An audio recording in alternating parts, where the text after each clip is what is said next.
January 15th, 1947. The morning sun rises over Los Angeles, a city still basking in the golden glow of post-war Hollywood. On a quiet residential street in the Leimert Park neighborhood, a young mother takes her baby for a morning walk. She sees something in an empty lot. A discarded mannequin, she thinks. But as she gets closer, her blood runs cold. It is not a mannequin. It is the body of a woman. A beautiful young woman. And she has been savagely, methodically, and theatrically murdered.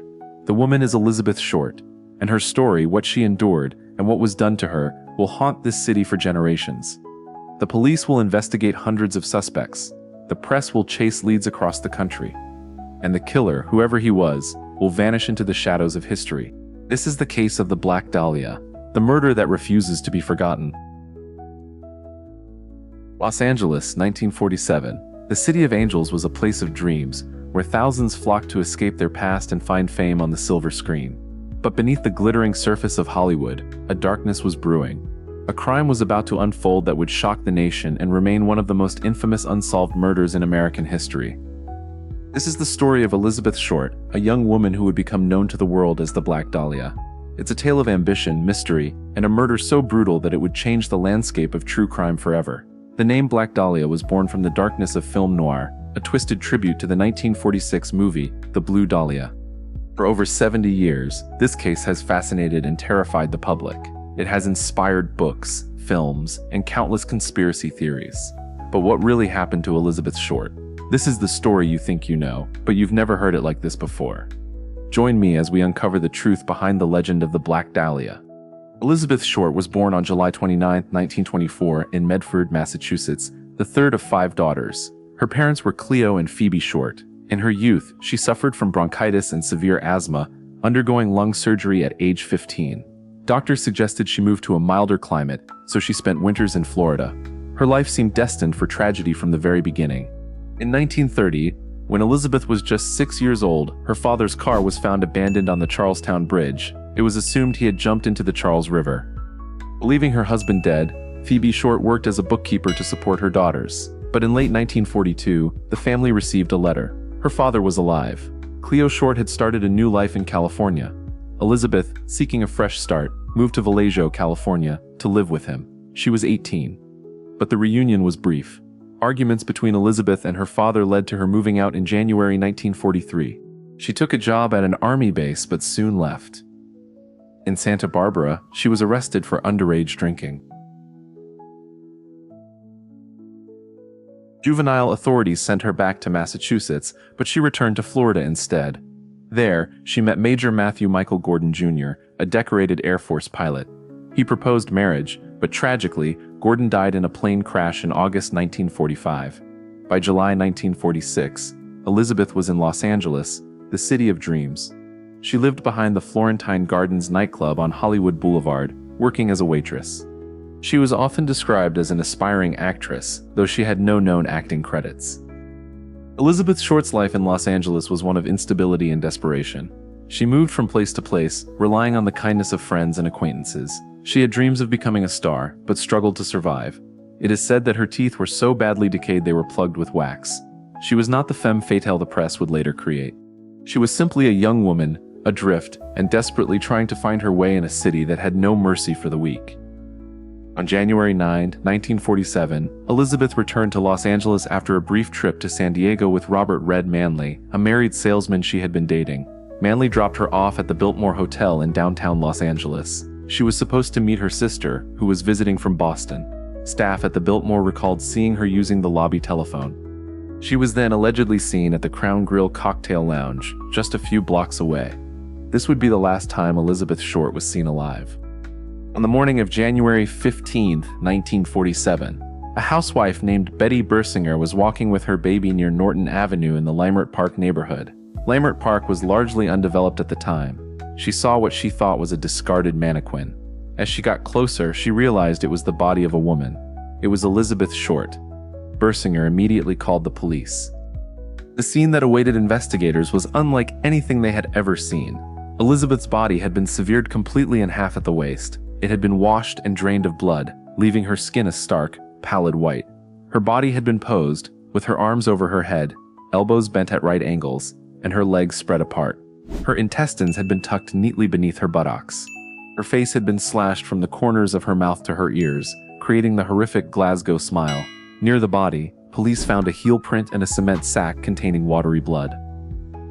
Dr. Frederick Newbar, the Los Angeles County coroner, performed the autopsy on January 16, 1947. Elizabeth was 5 feet 5 inches tall, weighed 115 pounds, and had blue eyes and brown hair. Her teeth were badly decayed. There were ligature marks on her ankles, wrists, and neck. The cause of death was hemorrhaging from the lacerations to her face and shock from blows to the head. The coroner noted that her anal canal was dilated, suggesting possible rape, but tests came back negative for sperm. The body was identified through fingerprints, which were on file from her 1943 arrest. The FBI in Washington, D.C. matched them in under an hour. The Los Angeles Examiner contacted Phoebe Short in Boston, breaking the news. Elizabeth's mother would now have to live with the horror of knowing what had been done to her daughter. Elizabeth Short was buried at Mountain View Cemetery in Oakland, California. She was 22 years old. Just 9 days after the discovery of the body, the Los Angeles Examiner received a package. It contained Elizabeth's social security card, a birth certificate, photographs, and an address book. The sender had clipped letters from movie ads to spell out a message: "Heaven is here." The address book bore the name Mark Hansen, a nightclub owner with ties to organized crime. Another letter arrived on January 29, signed Black Dahlia, Avenger. It read, "Have changed my mind. You would not give me a square deal. Dahlia killing was justified." The police were being taunted. The brutality of the murder suggested a killer with medical knowledge. The body had been bisected perfectly through the lumbar spine, an extremely difficult procedure. The killer had washed the body and drained it of blood, suggesting he had time and a place to perform this gruesome work. The wounds on her face, the Glasgow smile, were precise and intentional. The way her body was posed was theatrical, as if he was creating a tableau. This detail led investigators to believe the killer might be an artist or someone with a background in anatomy. One suspect emerged: Leslie Dillon, a mortician's assistant and aspiring writer. He had a disturbing interest in violence and sadism. Dillon voluntarily contacted Dr. J. Paul DeRiver, the lead police psychiatrist, offering to help with a book on the psychology of sadism. DeRiver grew suspicious. Dillon knew minute details of the slaying that had never been made public. He also lived just 2 blocks from where Elizabeth's purse and shoes were found dumped in a trash can after the murder. Despite being held as suspect number 1, Dillon was released due to lack of evidence. Another key figure was Mark Hansen, the nightclub owner whose name was in Elizabeth's address book. Hansen had a reputation as a womanizer who lured young women with promises of fame. Elizabeth had lived in his apartment. Hansen was known to be jealous of her other boyfriends. However, he was never charged. There was suspicion of a cover-up, and some believed that Dillon was connected to Hansen. The grand jury was suspicious, but no one was ever indicted. One of the most compelling theories comes from Steve Hoddle, a retired detective who believes his own father, Dr. George Hoddle, was the killer. Dr. Hoddle was a brilliant but deeply disturbed man, a friend of artists like Man Ray and John Huston.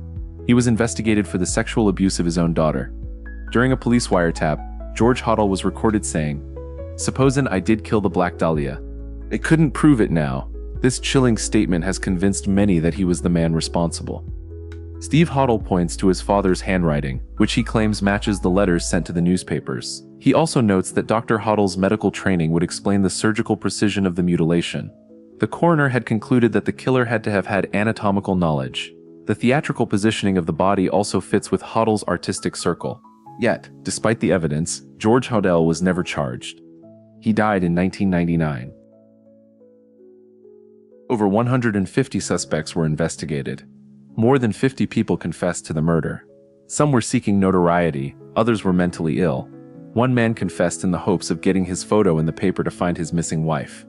The case became a circus. The LAPD files had pages missing, and many believe there was a deliberate cover-up. To this day, no one has ever been charged with the murder of Elizabeth Short. The Black Dahlia case remains one of the oldest and most famous unsolved murders in American history. Who killed Elizabeth Short? The list of suspects is endless, and the theories are more bizarre than any fiction. There is the theory of Leslie Dillon, the mortician's assistant, who is in love with violence. There is the theory of Mark Hansen, the jealous nightclub owner. There is the compelling case for Dr. George Hoddle, the man who practically confessed on a wiretap. Some even believe that Orson Welles was the killer, citing a scene he designed for The Lady from Shanghai, featuring a mannequin mutilated like Elizabeth. The line between fact and fiction is blurred. The case has become a part of American culture. It has inspired countless books, including James Ellroy's masterpiece, The Black Dahlia, which was adapted into a film. It has been featured in television shows like American Horror Story and the miniseries I Am the Night. A death metal band even took the name The Black Dahlia Murder. Elizabeth Short achieved the fame and death that she never found in life. But the truth remains a mystery. We may never know who did this to her. The case has been reviewed by countless experts and journalists, but the killer's identity has remained hidden. Some believe there was a cover-up, others that the killer was simply a random psychopath. The one thing we know for certain is that justice was never served for Elizabeth Short. Elizabeth Short's story is a tragedy. She was a young woman with dreams who was brutally murdered and then vilified by the press. The nickname Black Dahlia was just the beginning. The public image of Elizabeth was distorted. She was painted as a femme fatale, a promiscuous woman who was asking for trouble. But the coroner's report showed that she was unable to have sex due to a medical condition. This was kept a secret to help verify true confessions. Her reputation was destroyed by a media hungry for a story. The Black Dahlia case is more than just a murder mystery. It is a cautionary tale of ambition, the dark side of Hollywood, and a media that will stop at nothing to sell newspapers. It is a reminder that behind every sensational headline, there is a real person. Elizabeth Short was not a legend. She was a daughter, a sister, and a young woman who met a horrific end. Her killer has never been found. And the mystery of the Black Dahlia, like the darkness of Los Angeles itself, remains unsolved. And so, the mystery of the Black Dahlia remains unsolved. 77 years have passed since that cold January morning when Elizabeth Short's body was discovered in that vacant lot in Leimert Park. In all that time, thousands of tips have been investigated, hundreds of suspects have been questioned, and dozens of confessions have been made. But not one single person has ever been charged with her murder. The killer, whoever he was, took his secret to the grave. Or perhaps he is still out there, somewhere, knowing that he got away with the perfect crime. The letters, the taunts, the theatrical posing of the body, all of it suggests a killer who wanted to be remembered, and in a twisted way, he got what he wanted. The Black Dahlia has become one of the most famous murder cases in history. But at the center of this spectacle, there is a woman. Elizabeth Short. Not a legend, not a symbol, not a femme fatale. A woman, a daughter, a sister. She was 22 years old when she died. Her life was cut short. Her reputation was destroyed by a media hungry for scandal. And the man who killed her, who carved that grotesque smile into her face, who severed her body in half, and who washed her clean of blood, he is still free. Elizabeth Short was buried at Mountain View Cemetery in Oakland, California. Her grave is marked with a simple headstone. Some visitors leave flowers. Others leave notes and photographs. All of them remember the woman behind the legend. She was never the Black Dahlia. That name was given to her by the press, a label she never asked for and never deserved. She was Elizabeth Short, and her story, tragic as it is, continues to captivate the world, reminding us that even in the brightest city of dreams, darkness always lurks beneath the surface. Thank you for watching. And remember, the truth is always out there. Sometimes, we just have to look a little harder. We'll see you in the next case.